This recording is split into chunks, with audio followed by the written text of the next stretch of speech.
Hello and welcome back. Today we're unboxing this.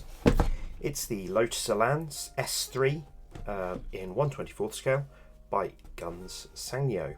Might be saying that wrong, not sure. Picked this up recently at a second-hand shop for the low price of £5. You can see there's some information on this side. Picture on that side, and on this side you've got some information about Mr. Colour, all in Japanese. Let's open it up. We've got some information about the colours here, which have been printed off. And some of these things are in French.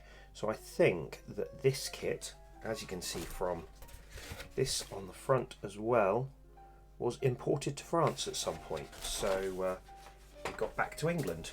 Got some parts in these bags, more parts in these bags. Body and chassis, and the instructions. This wonderful kit consists of a detailed reproduction of the Lotus Elan S3, a representative model of England's lightweight sports cars.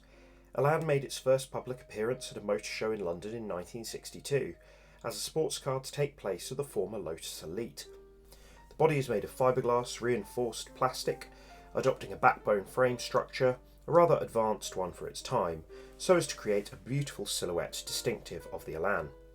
Our S3 kit is an open model which boasts its great popularity amongst all of the series which appeared after 1965, attracting sports car fans all over the world, including America, with its mature functions and its light-spirited sports car performance. The Elan was made up until 1975, but the name was reintroduced in 1989, this time as a front-wheel drive car, being built until 1995 when it was replaced by the Elise. The Elan name did return as a concept in 2013, although this car was never put into production. So, black and white instructions. It's the folds out like so. It's got the classic Lotus Y-shaped chassis. We've got the wheels, the interior, bodywork, dashboard, only right-hand drive on this, window parts, front bumper, rear section, combining those together. It's interesting.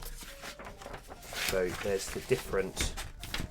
So yeah, you can see these are for if you're doing it open, and then these ones open, and then these instructions for if you're doing the coupe version of the car. And then we finish off here.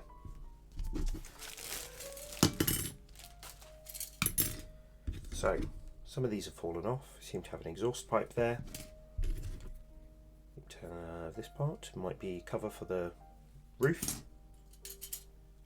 This part here, got bumpers, got the bonnet, it's got this steering wheel. Now I know that some of these Gunze kits came with photo etch parts and this doesn't, so I assume that that is for the photo etch steering wheel, which it doesn't have. This section here, we've got the Y-shaped chassis.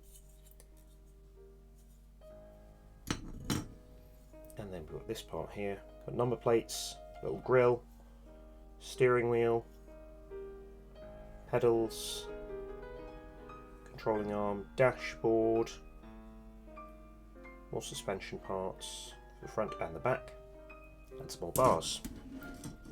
So there's all the white parts. We've got some rubber parts.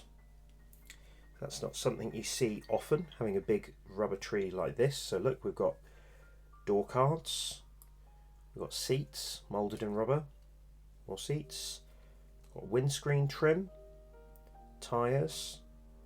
These look like to go onto the wheels themselves. I think that's like the sort of armrest, another window trim, and yeah, like a sort of vinyl cover for the back. That is interesting. I've never seen quite such an extensive rubber trim in a model kit. Very interesting. As far as chrome parts go, we've got these two here. So we've got these wheels, wipers, and a an exhaust tip. And as well as those, we've got these ones here, which have got door handles, sort of fuel cap, spinners for the wheels. I think that's the rear view mirror. So yeah, a few things there. So then we got these clear parts. So if you're doing the coupe version, the roof is in one piece, so that'll need to be masked. We've got some lights, and we've got side windows. It's not a crack, maybe it's a scratch, and the front window. Interesting. And as well, we've got the decals. Now I hope that these are still in good condition. Yeah, we've got Lotus badges, Elan, we've got a woody dash, some little vents, and some number plates. So hopefully these are in good condition.